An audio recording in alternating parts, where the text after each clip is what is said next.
Ravi Colours இன்றைய trending பெண்களுக்கான exclusive கலெக்ஷனுடன் kurtis, palazzo pant, Patiala pant, துப்பட்டாக்கள், ஷேப்வேர்கள், நைட்டிகள், பிராண்டட் உள்ளாடைகளும் கிடைக்கும். ரவி கலர்ஸ், நேரு வீதி, ராஜா தியேட்டர் சிக்னல் அருகில், புதுச்சேரி. வணக்கம். முக்கிய செய்திகள். பல்கலைக்கழக பேராசிரியரை பணியிடை நீக்கம் செய்ய வலியுறுத்தி 23ஆம் தேதி ஆர்ப்பாட்டம். புதுச்சேரி இந்தியா கூட்டணி அறிவிப்பு. வெள்ளியனூர் ஆரியபாளையம் சந்திப்பில் ரெஸ்டோபார் திறப்புக்கு எதிர்ப்பு. பொதுமக்களின் திடீர் சாலை மறியலால் 1 மணி நேரத்திற்கும் மேலாக போக்குவரத்து பாதிப்பு. மோசடி நிறுவனத்திடம் 80 லட்சம் ரூபாய் லஞ்சம் பெற்ற சைபர் கிரைம் காவல் ஆய்வாளர் பணியிடை நீக்கம் செய்து காவல்துறை துணைத் தலைவர் அதிரடி.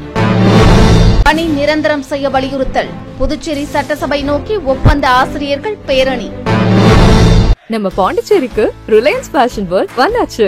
குவாலிட்டியான பிராண்டட் ஆடைகள் கம்மியான விலையில. எங்க தெரியுமா? அண்ணா சாலை ரத்னா தியேட்டர் பக்கத்துல இருக்க நம்ம ரிலையன்ஸ் ஃபேஷன் வேர்ல்ட் தான். இங்க கலெக்ஷன்ஸ் எல்லாமே ட்ரெண்டுக்கு ஏத்த மாதிரி இருக்கு. இப்போ தீபாவளி மற்றும் ஓபனிங் ஆஃபரா 1999 ரூபாய்க்கு மேல பர்ச்சேஸ் பண்ற அனைவருக்கும் Cello brand dinner set, John Players duffle bag மற்றும் அமெரிக்கன் டூரிஸ்டர் ட்ராலி பேக் போன்ற பரிசுகளும் இருக்கு. Reliance Fashion World, number 460, Anna சாலை, ரத்னா தியேட்டர் அருகில், புதுச்சேரி. இனி விரிவான செய்திகள். பல்கலைக்கழக பேராசிரியரை பணியிடை நீக்கம் செய்ய வலியுறுத்தி வரும் 23ஆம் தேதி இந்தியா கூட்டணி சார்பில் ஆர்ப்பாட்டம் நடத்தப்படும் என அறிவிக்கப்பட்டுள்ளது. புதுச்சேரி இந்தியா கூட்டணி கட்சிகளின் ஆலோசனைக் கூட்டம் மார்க்சிஸ்ட் கம்யூனிஸ்ட் கட்சி அலுவலகத்தில் நடைபெற்றது. கூட்டத்திற்கு மார்க்சிஸ்ட் மாநில செயலர் ராமச்சந்திரன் தலைமை தாங்கினார். கூட்டத்தில் திராவிட முன்னேற்றக் கழக அமைப்பாளரும் சட்டமன்ற எதிர்க்கட்சித் தலைவருமான சிவா, இந்திய கம்யூனிஸ்ட் அந்தோணி, விடுதலை சிறுத்தைகள் அரிமா தமிழன், கம்யூனிஸ்ட் பாலசுப்ரமணியன், மார்க்சிஸ்ட் பெருமாள், ராஜாங்கம், பிரபுராஜ் உள்ளிட்டோர் கலந்து கொண்டனர். கூட்டத்தில் எடுக்கப்பட்ட முடிவுகளை விளக்கி காங்கிரஸ் கட்சித் தலைவர் வைத்திலிங்கம் எம்பி செய்தியாளர்களிடம் கூறுகையில், பாலியல் குற்றச்சாட்டு தொடர்பாக துணைவேந்தரை சந்தித்த மாணவர்கள் உள்ளிருப்பு போராட்டம் நடத்தியதாகவும் அவர்களை காவல்துறையினர் கடுமையாக தடியடி நடத்தி தாக்கியதோடு 6 மாணவிகள் உட்பட 24 மாணவர்கள் மீது வழக்கு பதிவு செய்யப்பட்டுள்ளதாக தெரிவித்தார்.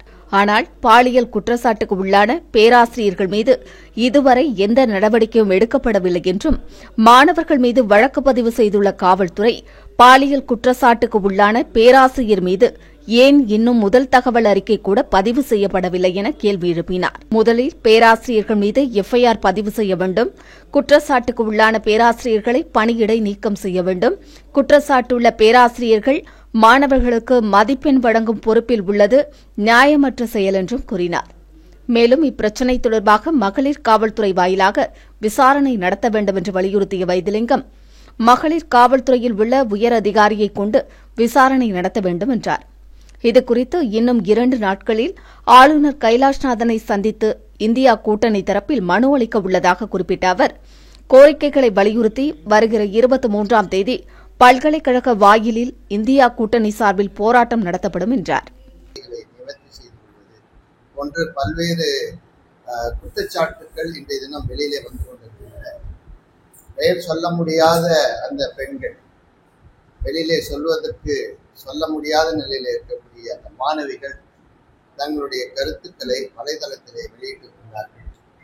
அதன் காரணமாக புதுவையிலேயும் காரைக்கால் பகுதியிலேயும் இந்த போராட்டங்கள் நடந்து கொண்டிருக்கின்றன.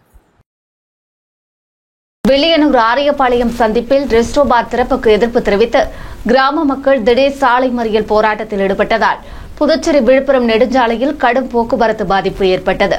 புதுச்சேரி விழுப்புரம் நெடுஞ்சாலையில் ஆரியபாளையம் 4 முனை சந்திப்பில் புதிதாக ரெஸ்டோபார் அமைக்கும் பணிகள் நடைபெற்று வருகின்றன. இதற்கு எதிர்ப்பு தெரிவித்த அப்பகுதி மக்கள் மற்றும் சமூக ஆர்வலர்கள் மாவட்ட ஆட்சியர், கலால்துறை அதிகாரிகளிடம் மனு அளித்தும் எந்த நடவடிக்கையும் எடுக்கப்படவில்லை என கூறப்படுகிறது. இந்நிலையில் ஆரியபாளையம் சந்திப்பில் 300க்கும் மேற்பட்ட பொதுமக்கள் திரண்டு ரெஸ்டோபார் திறப்பதற்கு எதிர்ப்பு தெரிவித்து சாலை மறியல் போராட்டத்தில் ஈடுபட்டனர். அப்போது புதுச்சேரி அரசையும் அதிகாரிகளையும் கண்டித்து கண்டன கோஷங்களை எழுப்பினர். பொதுமக்களின் திடீர் சாலை மறியல் போராட்டத்தால் புதுச்சேரி விழுப்புரம் நெடுஞ்சாலையில் சுமார் 3 கிலோமீட்டர் தூரத்திற்கு வாகனங்கள் அணிவகுத்து நின்றன. இதுகுறித்து தகவல் அறிந்த வில்லியனூர் போக்குவரத்து காவல்துறையினர் சம்பவ இடத்திற்கு விரைந்து வந்து சாலை மறியலில் ஈடுபட்ட பொதுமக்களிடம் பேச்சுவார்த்தையில் ஈடுபட்டனர். அதிகாரிகளிடம் பேசி உரிய நடவடிக்கை எடுப்பதாக உறுதியளித்ததை அடுத்து போராட்டம் கைவிடப்பட்டது. பொதுமக்களின் திடீர் சாலை மறியலால் புதுச்சேரி விழுப்புரம் நெடுஞ்சாலையில் சுமார் 1 மணி நேரத்திற்கு மேலாக போக்குவரத்து கடுமையாக பாதிக்கப்பட்டது.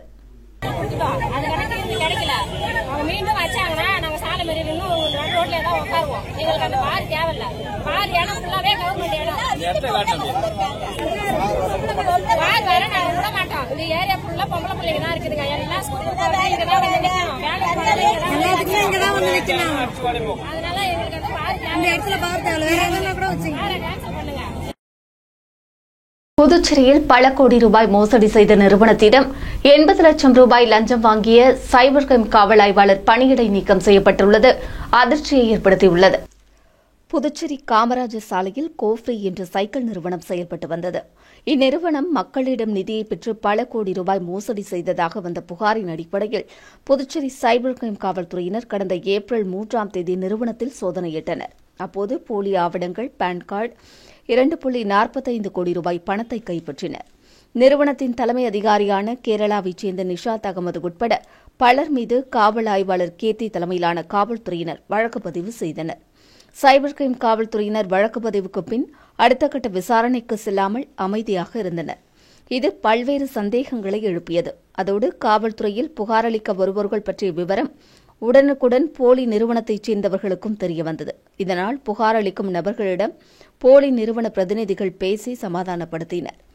வழக்கில் அடுத்த கட்ட நடவடிக்கையை வெளியிடாமல் சைபர் கிரைம் காவல்துறையினர் மூடி மறைத்தனர். 300க்கும் மேற்பட்டோர் பாதிக்கப்பட்டு பல கோடி மோசடி நடந்தாலும் அமலாக்கத்துறை இந்த வழக்கை தாமாக முன்வந்து விசாரிக்க தொடங்கியது. நிறுவனத்தின் தலைமை நிர்வாக அதிகாரி நிஷாத் அகமதுவை அமலாக்கத்துறை அதிரடியாக கைதும் செய்தது. அவரிடம் நடத்திய விசாரணையில் பல திடுக்கிடும் தகவல்கள் வெளியாகின. நிஷாத் அகமது தன்னை காப்பாற்றிக் கொள்ளவும், சாட்சியங்களை கலைத்து வழக்கிலிருந்து தப்பித்துக் கொள்ளவும் 80 லட்சம் ரூபாய் வழக்கறிஞரிடம் கொடுத்து சைபர் கிரைம் காவல்துறை உட்பட சிலருக்கு கொடுத்ததாக ஒப்புதல் வாக்குமூலம் அளித்தார். இதுகுறித்து புதுச்சேரி காவல் தலைமையகத்துக்கு தகவல் தெரிவிக்கப்பட்டது. இதை விசாரித்த காவல்துறை துணைத் தலைவர் சத்யசுந்தரம் சைபர் கிரைம் காவல் ஆய்வாளர் கீர்த்தியை பணியிடை நீக்கம் செய்து உத்தரவிட்டார்.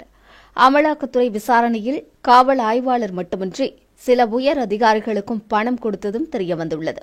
மேலும் ஒரே நபர் 80 லட்சம் ரூபாய் லஞ்சம் பெற வாய்ப்பில்லை என்றும் இந்த தொகை பல அதிகாரிகளுக்கு பிரித்து கொடுக்கப்பட்டிருக்கலாம் என தெரிகிறது. இதனால் அடுத்தடுத்து லஞ்சத்தில் பங்கு பிரித்துக் கொண்ட காவல் அதிகாரிகள் சிக்குவார்கள் என தெரிகிறது. இதனிடையே இந்த வழக்கை 2 வாரம் முன்பு காவல்துறை தலைமையகம் சிபிசிஐடிக்கு மாற்றியது. காவல்துறை கண்காணிப்பாளர் ஜிந்தா கோதண்டராமன் மற்றும் காவல் ஆய்வாளர் பாபுஜி ஆகியோர் தலைமையிலான காவலர்கள் விசாரித்து வருகின்றனர். புதுச்சேரி ஆசிரியர் சங்கங்களின் ஒருங்கிணைப்பு குழு சார்பில் ஒப்பந்த ஆசிரியர்களை பணி நிரந்தரம் செய்ய வலியுறுத்தி பேரணியாக சென்று ஆளுநர் மற்றும் முதலமைச்சரை சந்தித்து மனு அளித்தனர். புதுச்சேரி ஆசிரியர் சங்கங்களின் ஒருங்கிணைப்பு குழு சார்பில் ஒப்பந்த அடிப்படையில் பணியாற்றும் அனைத்து நிலை ஆசிரியர்களை பணி நிரந்தரம் செய்ய வலியுறுத்தி பேரணி நடத்தப்பட்டது. கம்பன் கலையரங்கில் தொடங்கிய பேரணிக்கு புதுச்சேரி அரசு ஊழியர் சங்கங்களின் கூட்டமைப்பு கௌரவ தலைவர் சேஷாச்சலம் தலைமை தாங்கினார். ஆசிரியர் சங்கங்களின் ஒருங்கிணைப்பு குழு தலைவர் பாரி, பொதுச் செயலாளர் பாலகுமார் ஆகியோர் முன்னிலை வகித்தனர். பேரணியில் ஆசிரியர்கள் பலர் கலந்து கொண்டு கோரிக்கைகளை வலியுறுத்தினர். பேரணியானது முக்கிய வீதிகள் வழியாக சட்டசபை அருகே வந்தது. அவர்களை காவல்துறையினர் தடுத்து நிறுத்தினர். அங்கு கோரிக்கைகளை வலியுறுத்தி ஆசிரியர்கள் ஆர்ப்பாட்டத்தில் ஈடுபட்டனர். பின்னர் ஆளுநர், முதலமைச்சர் மற்றும் கல்வி அமைச்சரை சந்தித்து ஆசிரியர் சங்கத்தினர் மனு அளித்தனர்.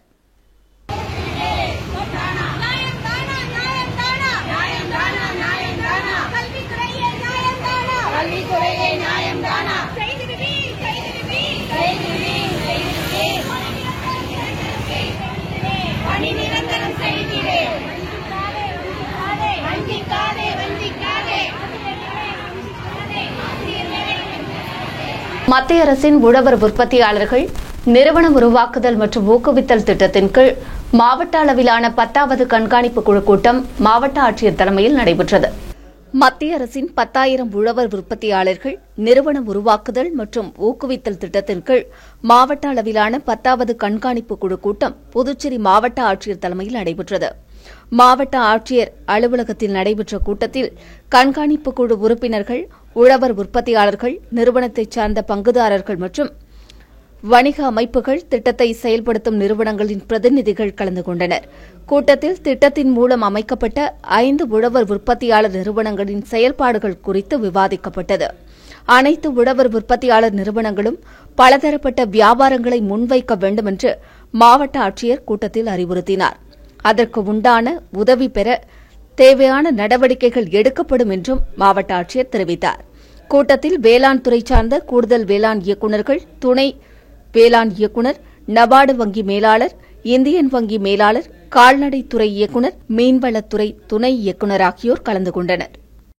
சேலியமேடு பகுதியில் சுங்கச்சாவடி அமைக்கும் பணியை மறுபரிசீலனை செய்ய வலியுறுத்தி சட்டமன்ற உறுப்பினர் நேரு தலைமையில் பொதுநல அமைப்புகள் தேசிய நெடுஞ்சாலைகள் துறை அமைச்சர் நிதின் கட்கரியிடம் மனு அளித்தனர். விழுப்புரம் நாகப்பட்டினம் புறவழிச்சாலையில் புதுச்சேரி சேலியமேடு பகுதியில் சுங்கச்சாவடிக்கான பூர்வாங்க பணிகள் நடைபெற்று வருகின்றன. இதை கண்டித்து சுயேட்சை சட்டமன்ற உறுப்பினர் நேரு என்கிற குப்புசாமி தலைமையில் பொதுநல அமைப்புகள் முற்றுகை போராட்டம் நடத்தினர்.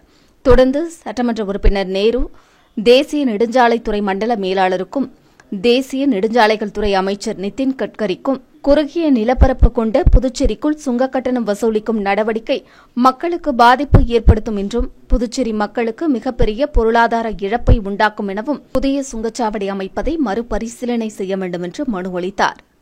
இந்நிலையில் புதுச்சேரி துணை மாவட்ட ஆட்சியர் தலைமையில் தேசிய நெடுஞ்சாலைத்துறை அதிகாரிகள் மற்றும் மாவட்ட ஆட்சியர், காவல்துறை கண்காணிப்பாளர் முன்னிலையில் பேச்சுவார்த்தை நடைபெற்றது. இதில் சட்டமன்ற உறுப்பினர் நேரு என்கிற குப்புசாமி, மக்கள் வாழ்வுரிமை இயக்க ஜெகநாதன், திராவிட விடுதலைக் கழக லோக ஐயப்பன், தமிழர் களம் அழகர் மற்றும் பாகூர் பகுதியைச் சேர்ந்த சமூக ஆர்வலர்கள் கலந்து கொண்டு புதுச்சேரிக்குள் சுங்கச்சாவடி அமைப்பதால் புதுச்சேரி கிராமப்புற மக்களுக்கு ஏற்படும் இன்னல்களை எடுத்துரைத்தனர். மேலும் சுங்கச்சாவடி அமைக்கும் பணிகளை மறுபரிசீலனை செய்யுமாறு மனு அளித்தனர். அரசு பரிசீலனை செய்யவில்லை என்றால் சட்ட விதிகளுக்கு முரணாக புதுச்சேரி மாநில எல்லையில் சுங்கச்சாவடி அமைப்பதை தடுக்க வலியுறுத்தி சென்னை நீதிமன்றத்தில் வழக்கு தொடர முடிவு செய்யப்பட்டுள்ளதாக தெரிவிக்கப்பட்டுள்ளது. போலீஸ் சைக்கிள் நிறுவனத்திடம் காவல் ஆய்வாளர் லஞ்சம் பெற்றது புதுச்சேரி காவல்துறைக்கு தலைகுனிவை ஏற்படுத்தியுள்ளது என அண்ணா திராவிட முன்னேற்றக் கழக மாநில செயலாளர் அன்பழகன் குற்றம் சாட்டியுள்ளார். புதுச்சேரி மாநில அண்ணா திராவிட முன்னேற்றக் கழக செயலாளர் அன்பழகன் வெளியிட்டுள்ள அறிக்கையில், புதுச்சேரியில் போலீஸ் சைக்கிள் நிறுவனத்திடம் 80 லட்சம் ரூபாய் லஞ்சம் பெற்றதாக சைபர் கிரைம் விசாரணை காவல் ஆய்வாளர் பணியிடை நீக்கம் செய்யப்பட்டுள்ளது. காவல்துறைக்கு மிகப்பெரிய களங்கத்தையும் தலைகுனிவையும் ஏற்படுத்தியுள்ளதாக தெரிவித்தார். இந்த வழக்கு பதிவு செய்யப்பட்ட நாளிலிருந்து ஒன்றும் இல்லாமல் செய்வதற்காக புதுச்சேரியில் ஒரு கூட்டமே செயல்பட்டதாக அவர் குற்றம் சாட்டினார். கோடிக்கணக்கில் பணம் கைப்பற்றப்பட்டது குறித்து அமலாக்கத்துறை விசாரணையில் பல உண்மைகள் தற்போது வெளிச்சத்திற்கு வந்துள்ளதாக குறிப்பிட்ட அன்பழகன், போலி நிறுவனத்திடம் ஏமாந்த பொதுமக்களின் பணத்தை மீட்டுத் தர உரிய நடவடிக்கை எடுக்க வேண்டிய காவல்துறை, வருவாய்த்துறை உட்பட ஒரு சில துறை அதிகாரிகள் குற்றவாளிகளுக்கு பாதுகாப்பாக செயல்பட்டது கண்டிக்கத்தக்க செயலாகும் என்றார். இந்த முறைகேட்டில் சாதாரண காவல் ஆய்வாளர் மட்டும் இவ்வளவு பெரிய தொகையை லஞ்சமாக பெற்றிருக்க வாய்ப்பில்லை என கூறிய அவர், இதன் பின்னணியில் காவல்துறையில் ஒரு சில உயர் அதிகாரிகளும் சம்பந்தப்பட்டிருக்கலாம் என்று தெரிவித்தார். எனவே இதுகுறித்து உள்துறை அமைச்சர் விரிவான வெள்ளை அறிக்கை வெளியிட வேண்டும் என்று வலியுறுத்திய அன்பழகன், உயர்மட்ட நேர்மையான விசாரணைக்கு காவல்துறை தலைமை இயக்குநர் உத்தரவிட வேண்டும் என்றார். இதில் நேரடியாக ஆளுநர் தலையிட்டு உரிய விசாரணை நடத்தி நடவடிக்கை எடுக்க வேண்டும் என்றும் அன்பழகன் வலியுறுத்தியுள்ளார். உச்சநீதிமன்ற நீதிபதிக்கு ஏற்பட்ட அவமதிப்பை கண்டித்து புதுச்சேரி விடுதலை சிறுத்தைகள் கட்சியினர் சட்டசபை அருகே ஆர்ப்பாட்டம் நடத்தினர். புதுச்சேரி விடுதலை சிறுத்தைகள் கட்சி சார்பில் சட்டசபை அருகே ஆர்ப்பாட்டம் நடத்தப்பட்டது. உச்சநீதிமன்ற நீதிபதி பற்றி அவதூறு கருத்துக்களை பரப்பும் பாரதிய ஜனதா கட்சியை கண்டித்தும், பல்கலைக்கழகத்தில் மாணவர்களை தாக்கிய காவல்துறை, பல்கலைக்கழக நிர்வாகத்தை கண்டித்தும் ஆர்ப்பாட்டம் நடத்தப்பட்டது. ஆர்ப்பாட்டத்திற்கு ஏகவள்ளி தலைமை தாங்கினார். மலரவன், ஈழவேந்தன், பூபாலன் உள்ளிட்டோர் முன்னிலை வகித்தனர். பாவாணன் கண்டன உரையாற்றினார். கபிலன், அன்பரசன், திருவரசன் உட்பட ஆர்ப்பாட்டத்தில் விடுதலை சிறுத்தைகள் கட்சியினர் பலர் கலந்து கொண்டு கண்டன கோஷங்களை எழுப்பினர். எச்சரிக்கை செய்கின்றோம், எச்சரிக்கை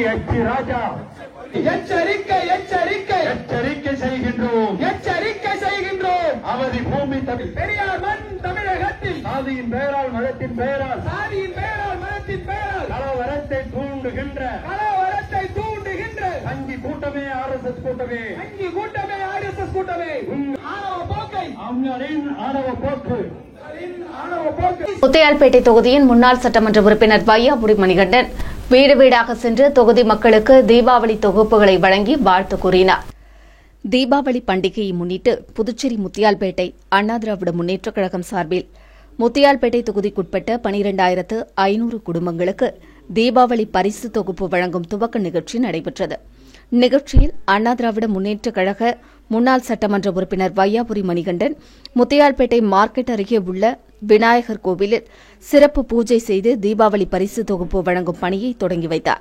அதைத் தொடர்ந்து வீடு வீடாக சென்று தீபாவளி பரிசு தொகுப்பு வழங்கி வாழ்த்துக்களையும் தெரிவித்தார். நிகழ்ச்சியில் முத்தியால்பேட்டை தொகுதி அண்ணா திராவிட முன்னேற்றக் கழக நிர்வாகிகள் மற்றும் கட்சி தொண்டர்கள் கலந்து கொண்டனர். அடுத்து வருவது புதுவையின் இன்றைய தங்கம் மற்றும் வெள்ளி விலை நிலவரம். இன்றைய தங்கம் வெள்ளி விலை விவரம். புதுவையில் இன்றைய தங்கம் வெள்ளி விலை விவரம் வழங்குபவர்கள் முத்து கோல்ட் ஹவுஸ், பாண்டிச்சேரி. தங்கம் 1 கிராம் 11,865 ரூபாய். இன்றைய தங்கம் வெள்ளி விலை விவரம். வெள்ளி 10 கிராம் 2030 ரூபாய். இத்துடன் ஏஎம்என் செய்திகள் நிறைவடைந்தன. வணக்கம். புதுச்சேரி உங்கள் ஏஎம்என் டிவி செய்திகளை யூடியூபில் உடனுக்குடன் காண ஏஎம்என் டிவி பாண்டிச்சேரி